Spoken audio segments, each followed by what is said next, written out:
I just want to thank you for choosing me to interview. I feel very special. Okay.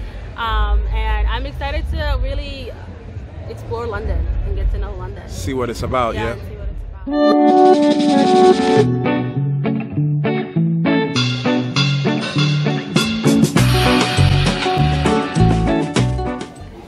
about. Welcome to Inspire for Travel. My name is Wemba Imani, and today I am in Hackney. Now, Hackney is definitely a cultural, diverse neighborhood. In fact, it's known for having popular places of interest like the Hackney Empire, which is a theater, and you'll have amazing performances there. Also, the Hackney Street Market. You also have the Hackney Carnival, which happens every year. So it's definitely an amazing place to visit. Today I'll be checking out the Bohemian Market area and seeing what the market is like in this area. These are some of the places you may not see on TV. So if you're new around here, welcome to the channel. I'll appreciate it if you can do me a favor, like, share the video and subscribe to the channel by clicking on the red box below this video that says subscribe. And to my returning subscribers, thank you for your custom.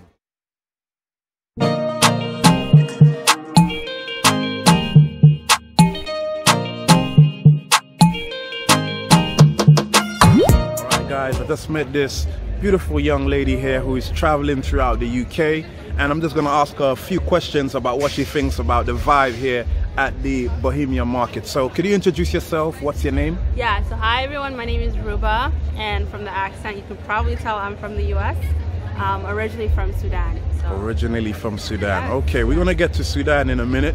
Could you tell us where in the US you're from? I'm from Philly. Okay, Philly is in the house. Philly, Philadelphia, for those who don't know. All right, yeah, Philadelphia. Okay, so far, what do you think about the market? What you're seeing here today? How you feel about the vibe here? I really like it. The market is very, very nice. So I knew there was a lot of Caribbean and Nigerian influence in the UK, and it's interesting to see it displayed in this way. So it's been very nice. Okay. Yeah. Okay, so if you was to compare it to like where you're from in Philadelphia, would you say the vibe is similar? Or is it different? I would say it's similar, but one contrast is in Philly, it's more West African influence outside of like Nigeria and Ghana. So we have a lot of Liberians, Senegalese, all of those. So you don't really see that too much here.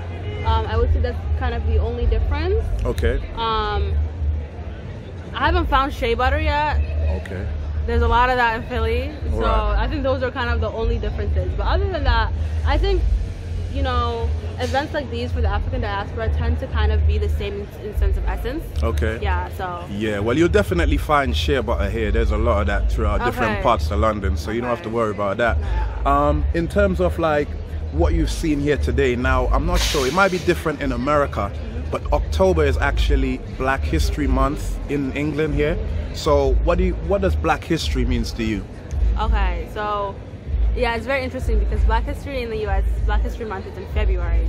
And so Black History for me, first of all, means that it's throughout the year, every day, every single day.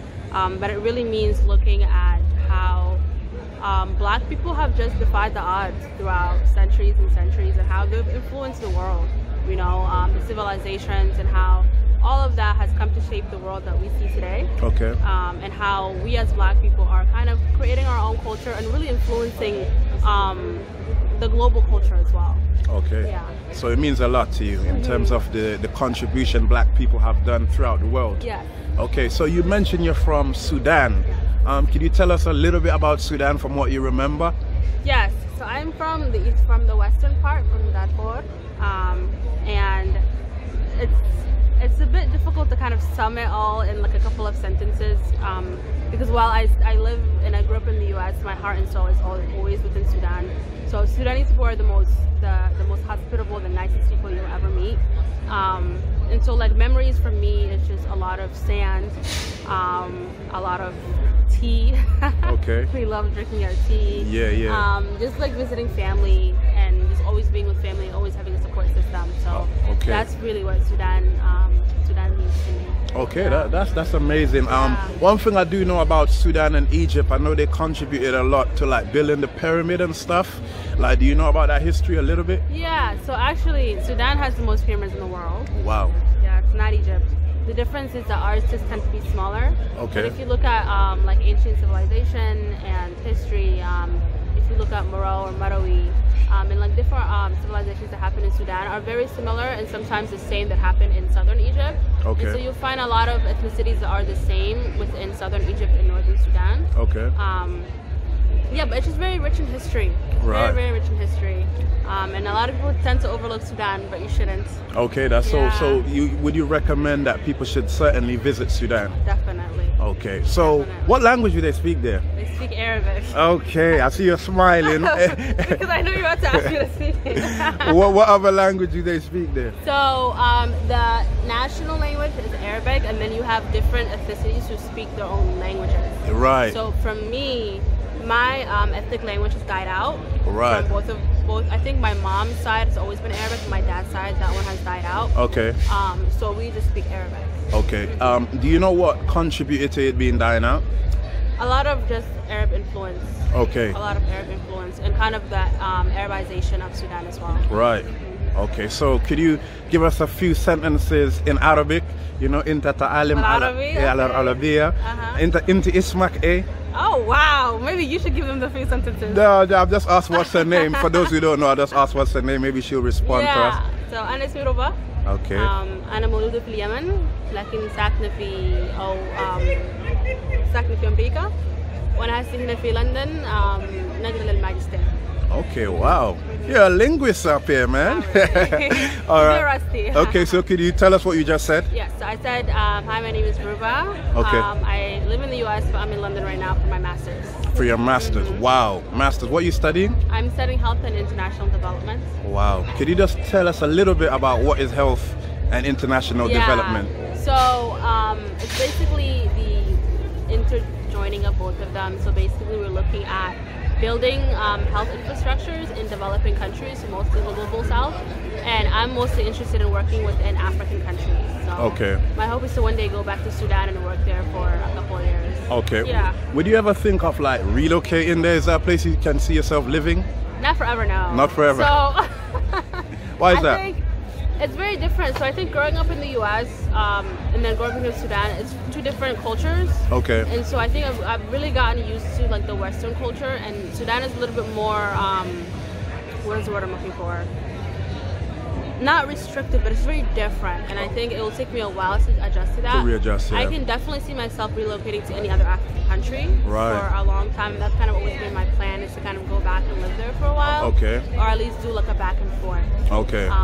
I don't know, I just find myself to be the happiest when I'm under the African sun. So. Yeah, sure. I mean, off camera we was talking that you visited places like Tanzania and Kenya. What do you think about those countries? I love them, and I think traveling throughout Africa, you kind of learn that every part is different. Yeah. So back in 2020, I was living in Lesotho for about 7 months. Wow. And Dumela. Wow. Okay, so this guy's been everywhere. Okay. So. Wow. Yeah. So I was living there for about 7 months, and then COVID came, so I came back. But I've had the opportunity to travel to like multiple African countries. And it's just been really interesting seeing how different they are, but also kind of having like a common thread between all of them. Okay. Which is, for me, makes me feel like, you know, anywhere I go, I kind of feel a sense of home. Oh, which right. I really like, just because everyone is very sweet and very nice and very hospitable as well. Okay. Gotta plug in also my American privilege. That's also another thing. That's why. Okay. But yeah, no, it's been an amazing experience, and my goal is to travel to every single country within the African continent, and then hopefully within the African diaspora.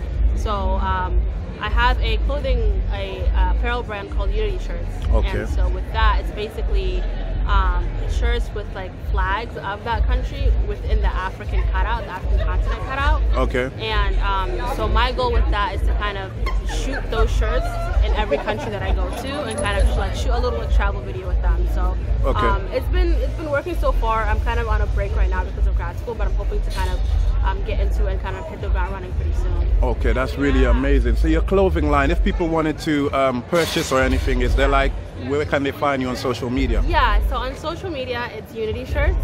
And then the website is unitysshirtsshop.com. Okay. Unitysshirtsshop.com. Yeah. Okay, I'll definitely be putting the link in the description. And do you have any final words? Anything you want to say? I just want to thank you for choosing me to interview. I feel very special. Okay. And I'm excited to really explore London and get to know London. See what it's about, yeah? And see what it's about. All right then. Well, thank you for being on Inspire for Travel. Yeah. And you have a good day. Thank you.